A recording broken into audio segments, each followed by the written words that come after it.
सर्द हवाओं से भरी उस सुबह आसमान में बादल इस तरह झूल रहे थे जैसे किसी पुराने ख्वाब की धूल धीरे धीरे धरती पर उतर रही हो। पहाड़ों के नीचे बसे एक छोटे से गांव के किनारे एक झोंपड़ी में अब्दुल रहीम नाम का बूढ़ा रहता था। चेहरे पर वक्त की झुर्रियां, आंखों में सब्र और दिल में अल्लाह का भरोसा। उसकी जिंदगी बेहद सादा थी।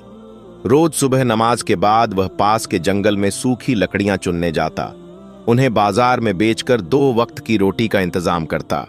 उस दिन भी वह अल्लाह का नाम लेते हुए जंगल की तरफ चला, लेकिन उसकी रफ्तार धीमी थी। ठंडी हवा उसकी हड्डियों में उतर रही थी और आसमान से हल्की हल्की बूंदें गिरने लगी थीं। पेड़ों के झुरमुट में घुसते ही उसने एक अजीब सी हल्की सी आवाज सुनी, जैसे किसी मासूम की सांसें टूट रही हों। वह ठिठक कर खड़ा हो गया, कानों को तेज किया और आवाज की तरफ बढ़ा। पत्तों के ढेर के पीछे एक छोटा सा शेर का बच्चा पड़ा था। उसकी आंखें आधी बंद, सांसें बेहद धीमी और शरीर पर खून और मिट्टी के धब्बे। उसका नन्हा सा पंजा कांप भी नहीं रहा था। अब्दुल रहीम का दिल जैसे पिघल गया।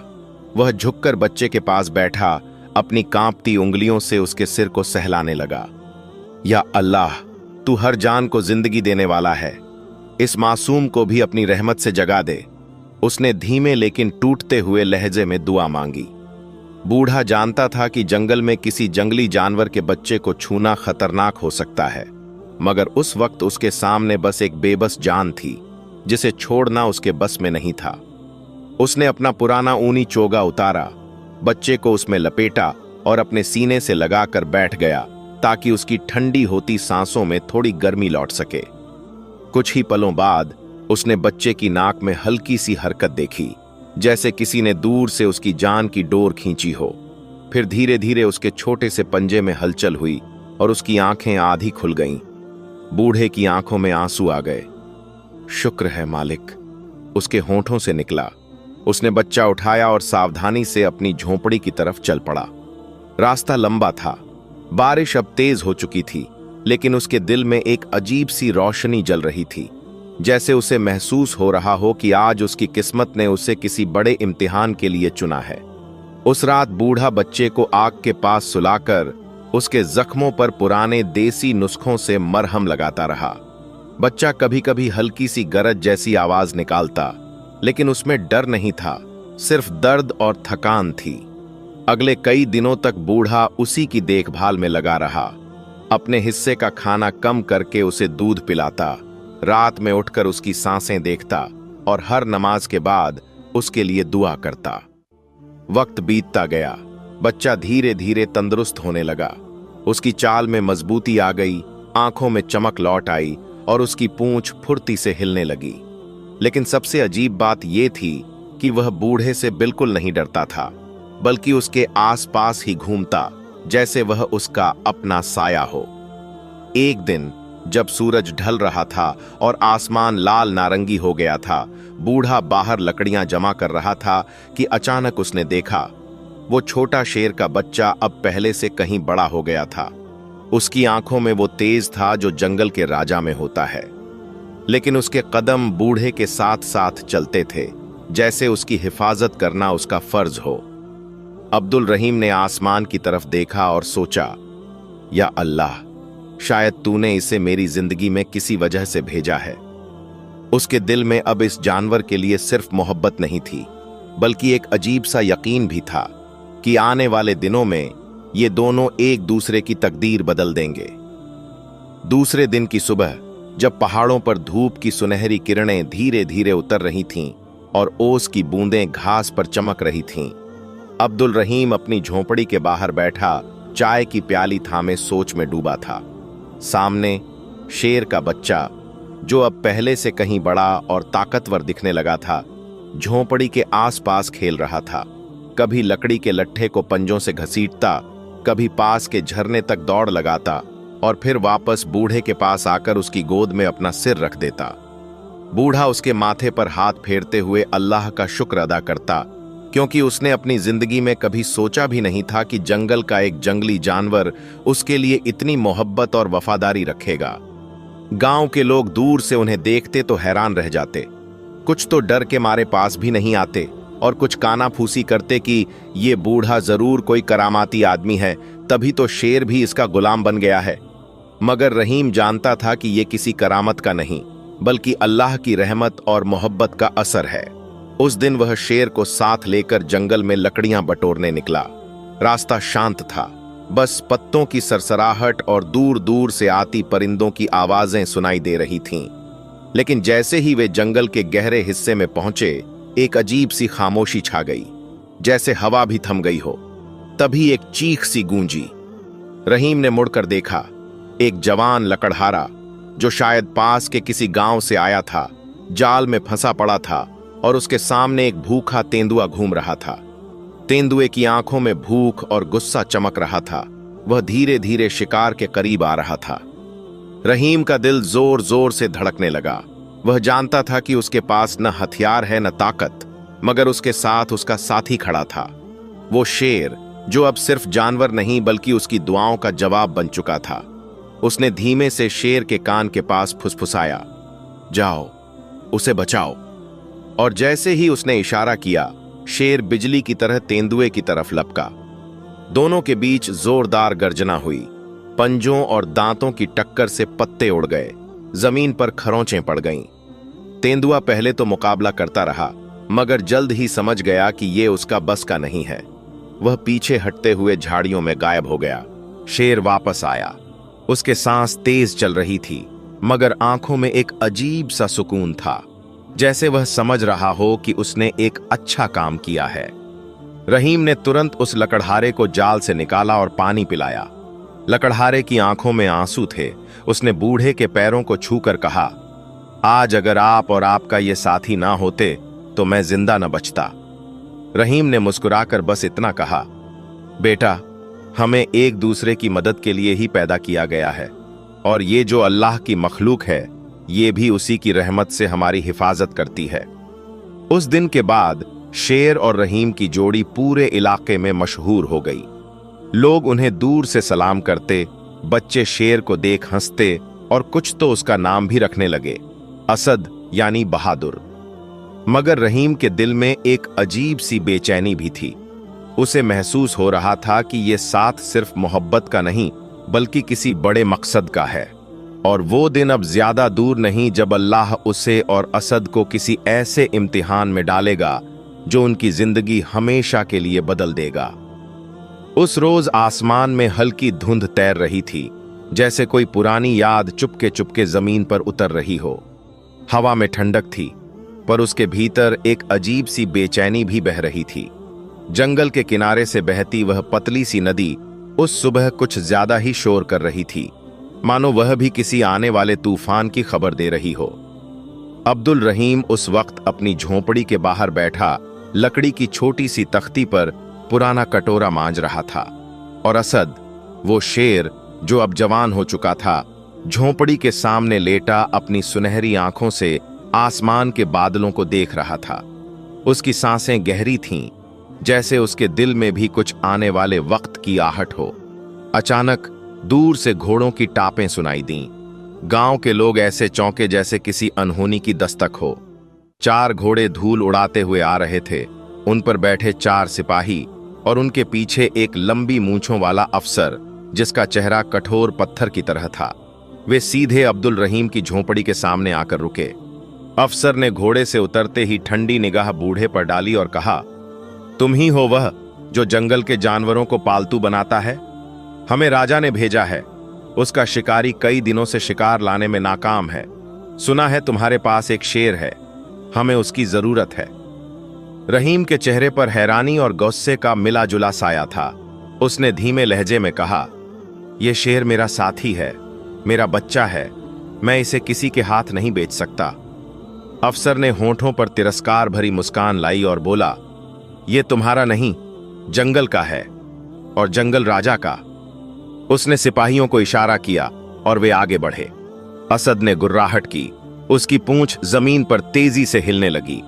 उसकी आंखों में वह जंगली आंच थी जो सिर्फ खतरे के वक्त जलती है। एक सिपाही ने लोहे की जंजीर आगे बढ़ाई, मगर अगले ही पल असद बिजली की तरह उठा और ऐसी दहाड़ मारी कि पास के पेड़ों की पत्तियां हिल गईं। सिपाही डरकर पीछे हट गए, पर अफसर पीछे नहीं हटा। उसने तलवार खींच ली और ठंडी आवाज में कहा, अगर ये मेरे साथ नहीं जाएगा तो यहीं मारा जाएगा।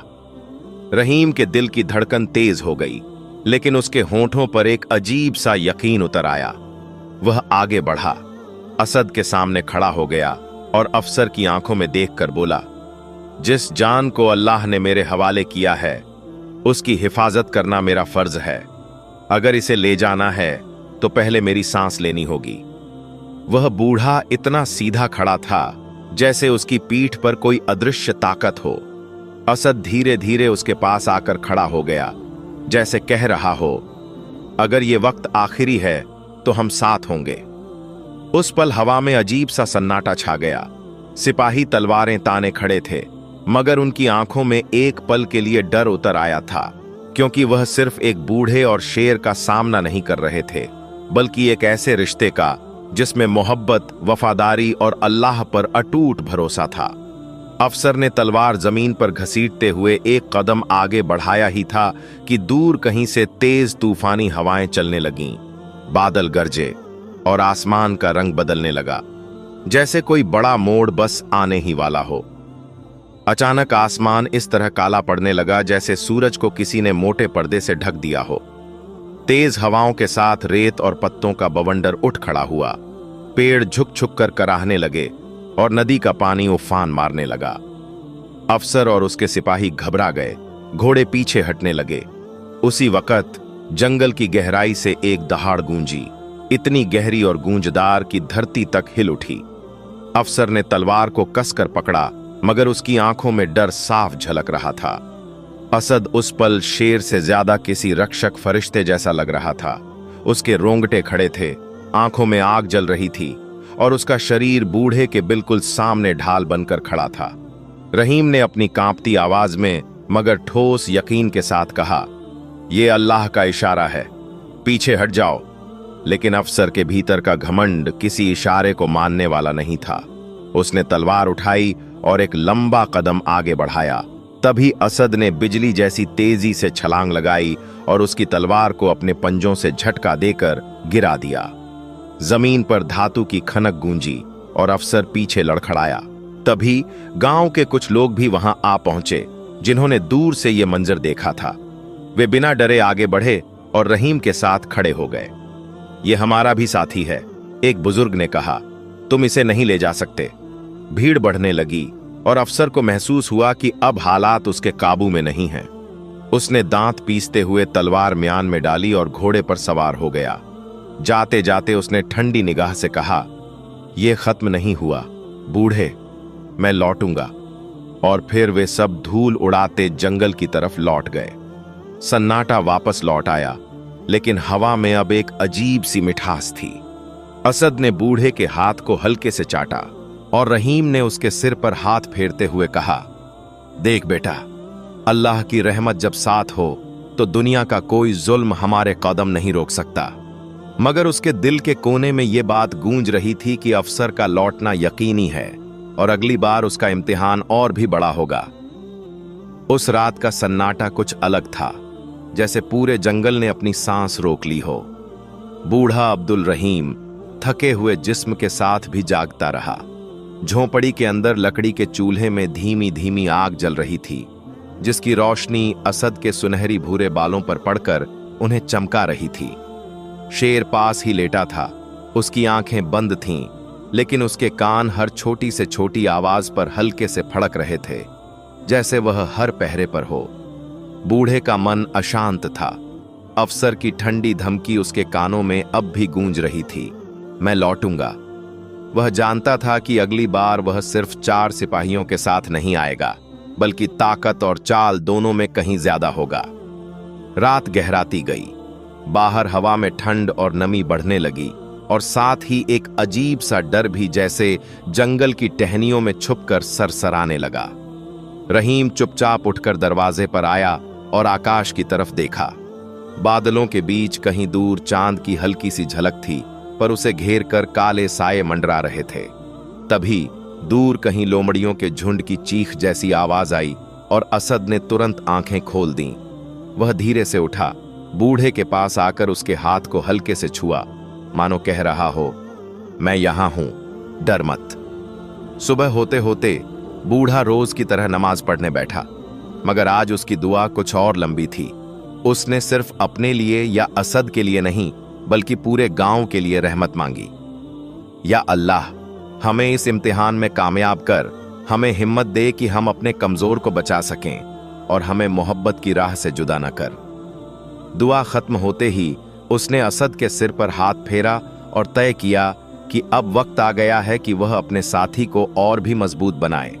उसने उसी दिन असद को जंगल के गहरे हिस्से में ले जाकर उसकी ताकत और फुर्ती को परखना शुरू किया। बूढ़ा जानता था कि असद भले ही जवान हो चुका है, मगर आने वाले समय में उसे सिर्फ ताकतवर नहीं बल्कि चतुर भी होना पड़ेगा। वे दोनों घंटों तक पेड़ों के बीच दौड़ते रहे, नदी के पास कूदते रहे और असद ने पत्थरों पर चढ़कर नीचे छलांग लगाना सीखा, ऐसे जैसे वह किसी भी खतरे में बिजली की तरह गिर सके। बीच बीच में बूढ़ा रुककर उसे पुकारता और असद दूर से उसकी आवाज पर तुरंत लौट आता। यह भरोसा, यह समझ दोनों के बीच की सबसे बड़ी ताकत थी। गांव के लोग अब खुलकर उनकी मदद करने लगे थे। कुछ बच्चे पानी और दूध लाते, औरतें दाल रोटी भेज देतीं और बूढ़ा सबको दुआएं देता। मगर वह जानता था कि यह शांति अस्थायी है। एक शाम जब सूरज पहाड़ों के पीछे डूब रहा था और आसमान नारंगी और बैंगनी रंग में नहा रहा था, एक चरवाहा हांफता हुआ गांव में आया। उसके कपड़े धूल और पसीने से भीगे थे। वह सीधा रहीम के पास भागा और बोला, बाबा, मैंने जंगल के दूसरे छोर पर उस अफसर को देखा है। वह इस बार अकेला नहीं है, उसके साथ 10 घुड़सवार हैं और उनके पास जाल, भाले और मशालें हैं। गांव में डर की लहर दौड़ गई। बच्चे अपनी माओं की गोद में छुपने लगे और मर्द एक दूसरे से फुसफुसाने लगे। कुछ ने कहा कि बूढ़े को शेर को छोड़ देना चाहिए, वरना पूरा गांव खतरे में आ जाएगा। रहीम ने उनकी आंखों में डर देखा, लेकिन उसकी अपनी आंखों में सिर्फ यकीन था। उसने शांत लहजे में कहा, अगर हम आज अपने साथी को छोड़ देंगे तो कल हमें अपनी इंसानियत छोड़नी पड़ेगी। रात होते होते बूढ़े ने असद के साथ झोंपड़ी के बाहर बैठकर आसमान की ओर देखा, तारों की चमक जैसे उनकी बात सुन रही हो। बेटा, उसने धीरे से कहा, कल शायद सबसे बड़ा इम्तिहान होगा। अगर मैं गिर जाऊं तो तू पीछे मत हटना, क्योंकि जो हक़ अल्लाह ने हमें दिया है उसे कोई छीन नहीं सकता। असद ने उसकी तरफ देखा, फिर अपने विशाल सिर को बूढ़े की गोद में रख दिया। उसकी आंखों में वादा था और उस वादे में एक अडिग मोहब्बत। दूर कहीं अंधेरे जंगल के पीछे मशालों की रोशनी धीमे धीमे आगे बढ़ रही थी और हवा में फिर वही बेचैनी लौट आई जो किसी तूफान से पहले महसूस होती है। उस रात के बाद का हर पल जैसे किसी लंबे सफर का आखिरी मोड़ बन चुका था। चांद आधा था, उसकी हल्की रोशनी काले बादलों के पीछे से कभी झांकती, कभी छुप जाती। हवा में ठंड इतनी गहरी थी कि सांस छोड़ते ही धुंध का बादल बन जाता, लेकिन उस ठंड से कहीं ज्यादा भारी थी हवा में फैली हुई बेचैनी। अब्दुल रहीम अपनी झोंपड़ी के बाहर चौकी पर बैठा था, पीठ सीधी, आंखें आधी बंद, लेकिन कान हर आहट पर चौकन्ने। असद पास ही लेटा था, मगर उसकी नींद उथली थी। हर बार जंगल के किसी कोने से टहनी टूटने की आवाज आती, वह एकदम सिर उठाकर देखने लगता। गांव पूरी तरह सोया नहीं था। कुछ घरों में अब भी धीमी धीमी बातों की आवाजें आ रही थीं। औरतें अपने बच्चों को चुप कराते हुए दरवाजे अंदर से बंद कर रही थीं। मर्द बाहर खड़े होकर बार बार जंगल की तरफ झांकते थे। किसी को भी यह भरोसा नहीं था कि आने वाला सवेरा शांति लाएगा। तभी करीब आधी रात को पहाड़ की तरफ से घोड़ों की टापों का पहला हल्का सा कंपन सुनाई दिया।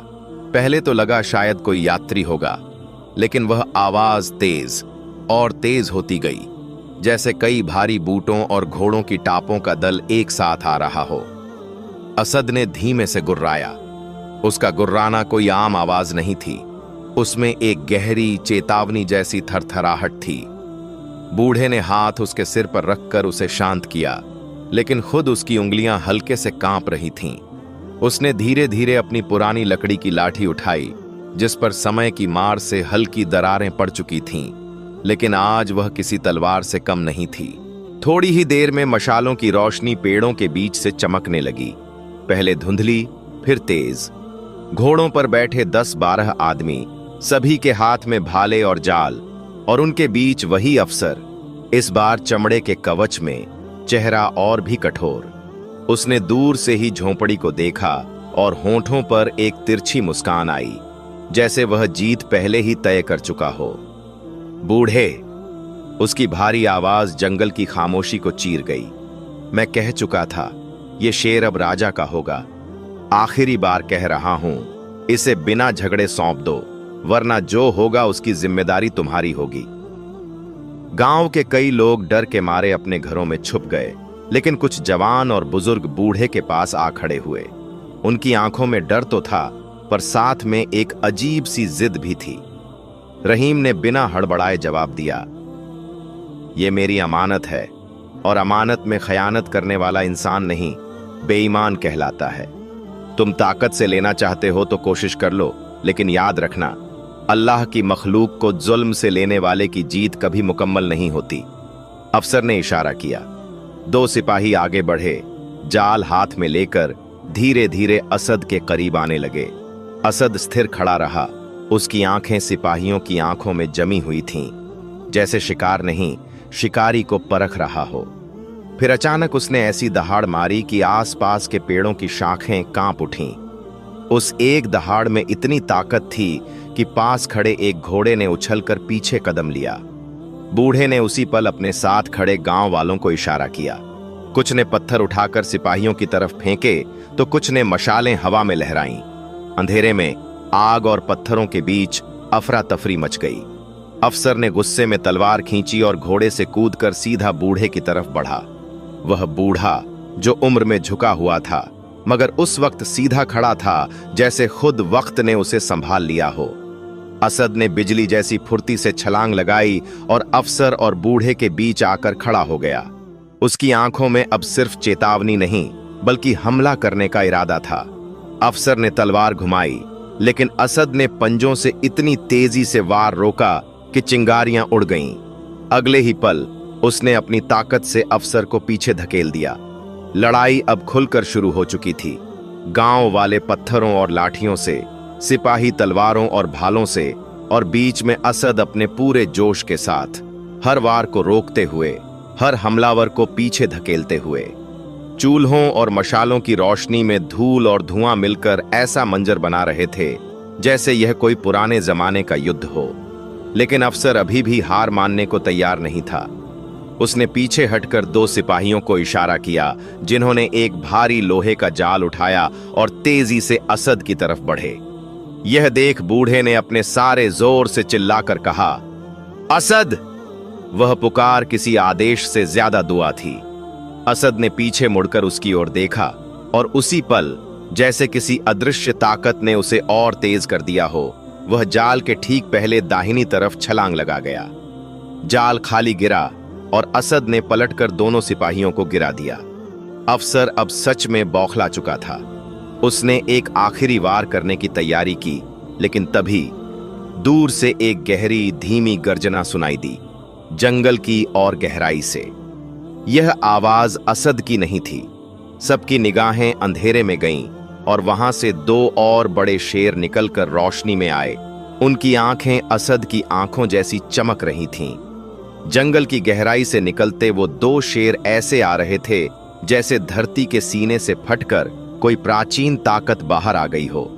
उनके पंजों की थाप भारी थी, सांसों की आवाज रात की खामोशी को चीर रही थी, और आंखों में वैसा ही तेज था जैसा असद की आंखों में, मानो खून से नहीं, मोहब्बत और वफादारी से रिश्ता जुड़ा हो। गांव वाले हैरत से उन्हें देख रहे थे और सिपाहियों के चेहरों से रंग उड़ चुका था। अफसर ने तलवार को कसकर पकड़ा, मगर उसके हाथ हल्के हल्के कांपने लगे। यह नजारा किसी को भी पस्त कर सकता था। 3 शेर, जिनमें से एक इंसानों के बीच पला, बाकी 2 जंगल की आजादी से। असद उन दोनों के बीच जाकर खड़ा हो गया।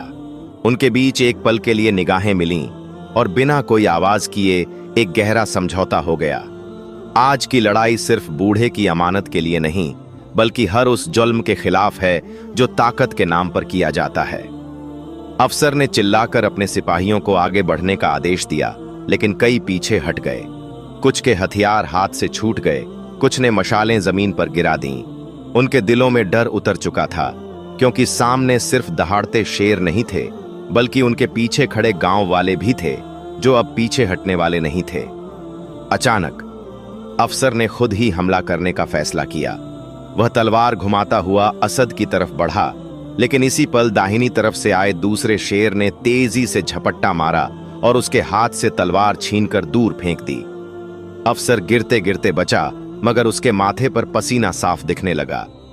असद ने एक कदम आगे बढ़कर उसके चारों तरफ घूमना शुरू किया और बाकी दो शेर दाएं बाएं से घेरने लगे। यह शिकार नहीं था, यह चेतावनी थी जिसे अफसर की आंखें पड़ चुकी थीं। गांव के बुजुर्ग आगे बढ़े। उनमें से एक, जिसने सालों पहले अपने बेटे को जंगल में खो दिया था, अफसर के सामने खड़ा हुआ और कहा, यह अल्लाह की मखलूक है और जो अल्लाह की अमानत छीनता है उसका अंजाम हमेशा शर्मनाक होता है। वापस जाओ, वरना तुम्हारी बर्बादी यहीं से शुरू होगी। अफसर ने चारों तरफ देखा। उसके आदमी बिखरे पड़े थे, मशालें बुझने लगी थीं और तीनों शेरों की आंखों में ऐसी आग थी जिसे बुझाना मुमकिन नहीं था। आखिरकार उसने दबी आवाज में आदेश दिया, पीछे हटो। उसकी आवाज में अब वो घमंड नहीं था जो पहले था, अब उसमें थकान और हार का बोझ था। सिपाही घोड़ों पर चढ़ने लगे और धीरे धीरे वह दल उसी धूल भरे रास्ते से वापस चला गया जिससे आया था। जैसे ही उनकी परछाइयां जंगल में गुम हुईं, गांव में सन्नाटा टूटा। बच्चे बाहर निकल आए, औरतों ने राहत की सांस ली। बूढ़ा अब्दुल रहीम वहीं खड़ा रहा, उसकी आंखें भीग चुकी थीं। उसने असद और उसके साथ आए दोनों शेरों को देखा। तुम दोनों, अल्लाह ने तुम्हें भेजा है ना? उसने धीमे से कहा। दोनों शेर बिना आवाज किए सिर झुकाकर जैसे उसकी बात मान गए और फिर जंगल की ओर लौट गए। असद पास ही खड़ा रहा और अपने विशाल सिर को बूढ़े के कंधे से सटा दिया। उस रात बूढ़ा और गांव वाले आग के चारों तरफ बैठे देर तक बातें करते रहे। आसमान साफ हो चुका था, तारों की रोशनी जमीन पर बिखरी थी और हवा में एक मीठी ठंडक थी। बूढ़े ने सबको देखा और कहा, देखो, रहमत सिर्फ इंसानों पर नहीं, हर मखलूक पर उतरती है। जो उसे समझ लेता है, उसके साथ दुनिया की हर ताकत खड़ी हो जाती है। गांव के लोग देर तक उसकी बात सुनते रहे और उनके दिलों में डर की जगह अब यकीन ने घर कर लिया था। उस रात गांव में जैसे एक लंबा भारी सन्नाटा उतर आया था। अफसर और उसके सिपाहियों के जाने के बाद लोग अपने अपने घर लौट गए थे, मगर नींद किसी की भी आंखों में नहीं थी। हर दिल में एक अजीब सा सवाल गूंज रहा था, क्या यह लड़ाई सच में खत्म हो गई या यह तो सिर्फ एक शुरुआत थी? बूढ़ा अब्दुल रहीम अपनी झोपड़ी के बाहर आग के पास बैठा था। लकड़ी की लपटें कभी ऊंची उठती, कभी धीमी पड़ जाती। उसकी आंखों में आग की रोशनी के साथ साथ पुराने जमाने की अनगिनत यादें भी चमक रही थीं। असद पास ही लेटा था, मगर उसका शरीर तना हुआ था, कान जंगल की तरफ चौकन्ने, जैसे किसी भी पल आने वाले खतरे को सुनने की कोशिश कर रहा हो। अचानक दूर से हल्की सी खड़खड़ाहट की आवाज आई। रहीम ने तुरंत लाठी कसकर पकड़ी, लेकिन देखा तो असद शांत था। असद ने बूढ़े की तरफ हल्की सी नजर डाली, मानो कह रहा हो, ये हमारा दुश्मन नहीं है। और सच में कुछ ही पल बाद झाड़ियों के बीच से वही दो बड़े शेर बाहर आए जो पिछली रात अफसर का सामना करने आए थे। उनकी चाल में अब वैसी आक्रामकता नहीं थी, बल्कि एक सुकून था। वे धीमे धीमे आगे बढ़े, असद के पास आकर रुक गए और तीनों ने अपने सिर एक दूसरे से हल्के से टकराए, जैसे पुराने दोस्त लंबे अरसे बाद मिले हों। बूढ़ा यह मंजर देखता रहा और उसके दिल में एक सवाल गूंजता रहा, क्या यह महज एक इत्तेफाक है या वाकई अल्लाह ने इन तीनों को किसी बड़े मकसद के लिए जोड़ दिया है? उसने धीरे धीरे उठकर दोनों शेरों के करीब कदम बढ़ाए। उनकी आंखों में डर नहीं था, न ही किसी इंसान को देखते ही होने वाली सतर्कता। उनमें एक अजीब सा भरोसा था जो जंगल की मखलूक इंसानों पर शायद ही कभी करती है। बूढ़े ने उनके सिर पर हाथ रखा और उस पल उसे महसूस हुआ जैसे ये दोनों सिर्फ असद के दोस्त नहीं बल्कि उसके भी रक्षक बन गए हों। सुबह होने से पहले ही गांव में हलचल शुरू हो गई। औरतें पानी भरने के लिए निकल रही थीं। बच्चे दौड़ते हुए एक दूसरे को पिछली रात का मंजर सुना रहे थे और मर्द चुपचाप अपने घरों के बाहर बैठकर आने वाले दिनों की सोच में डूबे थे। तभी एक बूढ़ा चरवाहा जिसका घर जंगल के दूसरे छोर पर था, हांफता हुआ गांव में दाखिल हुआ। उसकी आंखों में डर साफ था। बाबा, मैंने अफसर को फिर देखा, उसने कहा। वह इस बार अकेला नहीं है। उसके साथ हथियारों से लदी एक गाड़ी है और शहर से आए कुछ नए लोग भी हैं। लगता है वो इस बार हमें तोड़कर ही जाएगा। गांव वालों में खुसरपुस शुरू हो गई। कुछ ने कहा कि हमें शेर को जंगल में छोड़ देना चाहिए ताकि अफसर का गुस्सा ठंडा हो जाए। लेकिन बूढ़ा रहीम चुपचाप खड़ा रहा। उसकी आंखें एक एक चेहरे पर घूमी। फिर उसने कहा, अगर हम डर के आगे झुकेंगे तो कल कोई भी ताकत आकर हमारे घर, हमारी इज्जत और हमारी मोहब्बत छीन लेगी। अल्लाह हमें ताकत इसलिए देता है कि हम हक की हिफाजत कर सकें। उसने तय कर लिया कि अब सिर्फ बचाव नहीं बल्कि तैयारी करनी होगी। अगले 3 दिन गांव के लोग और तीनों शेर साथ साथ काम करते रहे। बूढ़े ने गांव वालों को सिखाया कि कैसे पेड़ों की मोटी डालियों और पत्थरों से रास्ते बंद किए जाते हैं, कैसे पानी की धार मोड़कर मिट्टी को कीचड़ में बदला जा सकता है ताकि घोड़े उसमें फिसल जाएं, और कैसे आग की मशालें ऊंचाई से गिराकर हमला रोका जा सकता है। बच्चे पानी और पत्थर जमा करते और औरतें खाने का सामान बांधकर रखतीं। इन 3 दिनों में असद और उसके दोनों साथी शेर गांव में ऐसे घुल मिल गए थे जैसे यह उनका अपना कुनबा हो। बच्चे उनके पास आकर खेलते, औरतें दूर से पानी रख देतीं और मर्द उनके साथ पहरेदारी करते। बूढ़ा उन्हें देखता और सोचता कि यह नज़ारा शायद ही दुनिया में कहीं देखने को मिले, जहां इंसान और जंगल की सबसे ताकतवर मखलूक एक दूसरे की हिफाजत के लिए खड़े हों। चौथे दिन की सुबह अजीब सी थी। आसमान हल्के पीले धुंध से ढका था। हवा में एक गंध थी, लोहे, पसीने और धूल की मिलीजुली। और फिर दूर से घोड़ों की टापें और लोहे के टकराने की आवाज आने लगी। पहाड़ की ढलान से मशालें और झंडे दिखाई दिए। अफसर लौट आया था, इस बार पहले से कहीं बड़ी फौज के साथ। उसके पीछे लोहे के जाल, भाले, धनुष बाण और यहां तक कि लकड़ी के बड़े पिंजरे भी थे। गांव वालों ने अपनी जगह ले ली। बच्चे और औरतें सुरक्षित जगहों पर भेज दिए गए और तीनों शेर अपने अपने मोर्चों पर खड़े हो गए। बूढ़ा रहीम बीच में खड़ा था, लाठी कसकर पकड़े, और उसकी आंखें आसमान की तरफ उठी थीं। उसके होठों से धीमे धीमे सिर्फ एक ही लफ्ज निकल रहे थे, या अल्लाह, हक की हिफाजत कर। दूर से अफसर की आवाज आई, आज तुम्हारा हठ टूट जाएगा बूढ़े, और तुम्हारा शेर भी। और फिर उसकी फौज ने कदम तेज कर दिए। धरती हिलने लगी और हवा में युद्ध की पहली हलचल फैल गई। धरती की कंपन अब और तेज हो गई थी, जैसे पहाड़ खुद अपनी नींव में कांप रहे हों। अफसर की फौज की टापें, लोहे की झंकार और मशालों की लपटें हवा को चीरती हुई नजदीक आ रही थीं। गांव के ऊपर बैठे पक्षियों का पूरा झुंड एक साथ उड़ान भर गया। आसमान में उनकी काली परछाई ऐसे फैली जैसे किसी अशुभ साये ने उजाले पर कब्जा कर लिया हो। बूढ़ा अब्दुल रहीम बीच चौपाल में खड़ा था। उसके चारों तरफ गांव के मर्द और जवान सभी अपनी अपनी जगह संभाले। बच्चों और औरतों को पहले ही पीछे के पहाड़ी रास्ते से सुरक्षित जगह भेज दिया गया था, लेकिन उनकी आंखों में अब भी खिड़कियों के पीछे से डर और उम्मीद एक साथ झांक रहे थे। असद सामने खड़ा था, उसकी सुनहरी आंखों में आग थी, और दोनों साथी शेर दाएं बाएं ऐसे खड़े थे जैसे कोई अदृश्य सीमा बना दी हो। हवा में अब भी बारूद और लोहे की गंध तैर रही थी। अफसर की फौज गांव के किनारे आकर रुक गई। इस बार उनके चेहरों पर कोई हिचकिचाहट नहीं थी। ये युद्ध का इरादा लेकर आए थे। अफसर घोड़े से उतरा, तलवार खींचकर ऊंची आवाज में बोला, बूढ़े, अब आखिरी बार कह रहा हूं, ये जानवर मेरे हवाले कर दो, वरना यहां सिर्फ खून बचे। रहीम ने लाठी मजबूती से जमीन पर टिकाई। उसकी आंखें सीधी अफसर की आंखों में। उसकी आवाज ठंडी थी, मगर उसमें ऐसा वजन था कि पीछे खड़े गांव वाले भी सीना तान कर खड़े हो गए। जो अमानत अल्लाह ने मुझे दी है उसे मैं किसी जालिम को नहीं सौंपूंगा। अगर खून बहेगा तो पहले मेरा। अफसर ने हाथ घुमाकर इशारा किया और उसकी फौज 3 तरफ से गांव की ओर बढ़ने लगी। जैसे ही वे दलदल की तरफ पहुंचे, गांव वालों ने छुपी हुई मिट्टी की नालियां खोल दी। पानी तेजी से बहकर मिट्टी को कीचड़ में बदलने लगा और कई घोड़े फिसलकर गिर पड़े।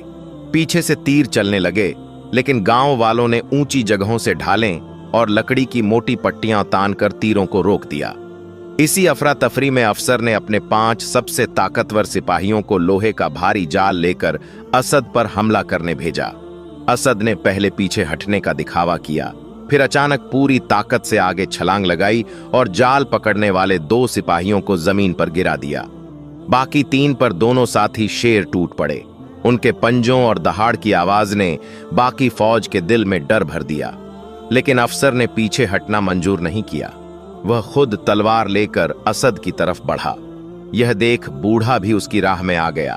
अफसर ने ताना मारा, बूढ़े, तेरा हौसला तेरी मौत बन जाएगा, और उसने वार किया। रहीम ने लाठी से पहला वार रोक लिया, मगर दूसरे वार में तलवार की धार ने उसकी लाठी को बीच से चीर दिया। बूढ़ा पीछे लड़खड़ाया, लेकिन गिरा नहीं। उसकी आंखों में अभी भी डर नहीं था। उसी पल असद ने ऐसी गूंजदार दहाड़ मारी कि अफसर ठिठक गया। असद ने अपनी पूरी ताकत से छलांग लगाई और अपने पंजों से अफसर की तलवार को दूर फेंक दिया। अफसर जमीन पर गिरा और उसके ऊपर असद की छाया एक पहाड़ की तरह पसर गई। अफसर की सांसें तेज हो गईं। शायद उसने पहली बार मौत को इतने करीब महसूस किया। गांव वाले अब चारों तरफ से अफसर की फौज को घेर चुके थे। बहुत से सिपाही हथियार डालकर पीछे हट गए। कुछ ने मौके का फायदा उठाकर भागना शुरू कर दिया। अफसर अकेला पड़ चुका था। बूढ़ा धीरे धीरे उसके पास आया और ठंडी मगर भारी आवाज में कहा, जुल्म का अंजाम देख ले। ये मखलूक तुझसे ताकत में बड़ी है, पर तुझ पर वार करने से पहले मेरी इजाजत ले रही है। अल्लाह की रहमत सिर्फ उन्हीं पर उतरती है जो उसके बनाए हक का मान रखते हैं। असद ने अफसर को वहीं छोड़ दिया और पीछे हटकर बूढ़े के पास आकर खड़ा हो गया। अफसर ने शर्म और डर के मिले जुले भाव से जमीन की तरफ देखा, फिर धीरे धीरे उठकर बिना एक शब्द बोले अपने घोड़े पर चढ़ा और बाकी बचे सिपाहियों के साथ अंधेरे में गायब हो गया। उसके जाते ही गांव में ऐसी खामोशी छा गई कि सिर्फ जलते चूल्हों की लकड़ियों की चटक सुनाई दे रही थी। बूढ़ा वहीं खड़ा आसमान की ओर देख रहा था। सितारों की रोशनी अब साफ थी, बादल छंट चुके थे। उसने धीरे से कहा, या अल्लाह, तूने एक बार फिर अपने बंदों की इज्जत रखी। और गांव वाले एक एक करके असद के पास आए और उसके सिर पर हाथ फेरकर उसे अपना रक्षक मानने लगे। अफसर की हार के बाद गांव में कुछ दिनों तक एक अजीब सी शांति छा गई। लोग खुले आंगन में बैठकर बातें करने लगे, बच्चे बिना डर के चौपाल में खेलने लगे और रात को घरों के दरवाजे आधे खुले रह जाते। असद अब पूरे गांव का हिस्सा बन चुका था। कभी वह खेतों के किनारे लेटकर मवेशियों की रखवाली करता, कभी बच्चों के पीछे पीछे दौड़ लगाता और कभी बूढ़े अब्दुल रहीम के साथ जंगल में लकड़ियां बटोरता। मगर बूढ़ा जानता था कि जिंदगी का इम्तिहान सिर्फ तलवार और ताकत से नहीं, बल्कि कभी कभी चालाकी और फरेब से भी लिया जाता है। एक शाम जब सूरज डूबने को था और आसमान लाल नारंगी रंग में रंगा हुआ था, गांव में एक अजनबी दाखिल हुआ। कपड़ों से वह साधारण मुसाफिर लगता था, मगर उसकी चाल में एक अजीब सा सुकून और आंखों में हल्की सी बेचैनी थी। उसने गांव वालों से पानी मांगा और फिर धीरे धीरे बातचीत करते हुए असद और रहीम के बारे में सवाल पूछने लगा। रहीम ने उसे बैठाया, खाना खिलाया और उसके सफर के बारे में पूछा। वह मुस्कुराकर बोला, मैं दूर के शहर से आया हूं। सुना है यहां एक शेर इंसानों के बीच रहता है और उसे कोई नुकसान नहीं पहुंचा सकता। मैंने सोचा अपनी आंखों से देख लूं। गांव वालों को उसकी बातें आम लगीं, लेकिन असद के कान चौकन्ने हो गए। वह अजनबी को ऐसे देख रहा था जैसे उसकी नीयत को सूंघ रहा हो।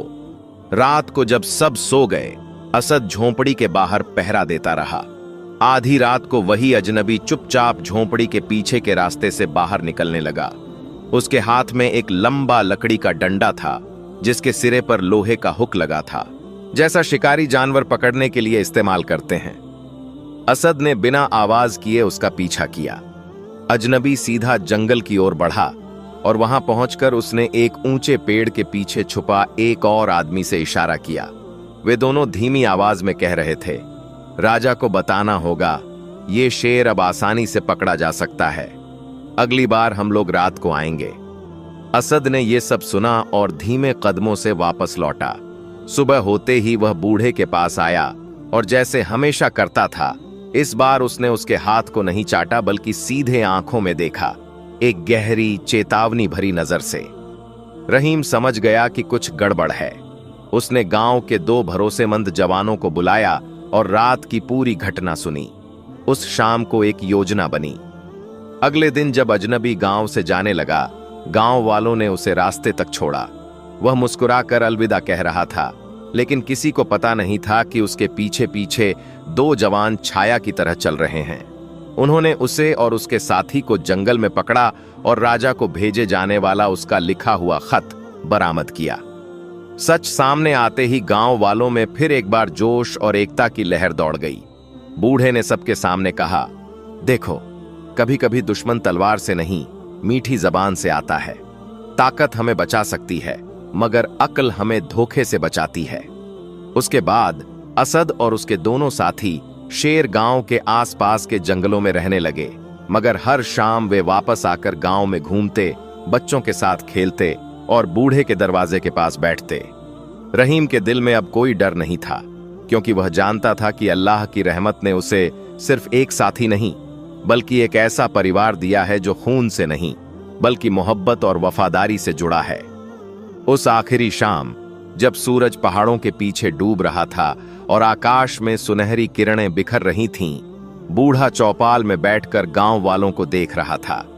उसके पास बैठा असद आसमान की तरफ देख रहा था, मानो वह भी उस सुकून को महसूस कर रहा हो।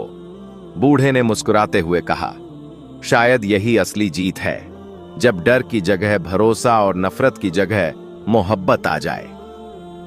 प्यारे दोस्तों, इस कहानी ने हमें यह सबक दिया कि अल्लाह की रहमत हर मखलूक में जिंदा है, चाहे वह इंसान हो या जानवर। मोहब्बत और अमानत का रिश्ता सबसे बड़ा हिफाजत करने वाला है।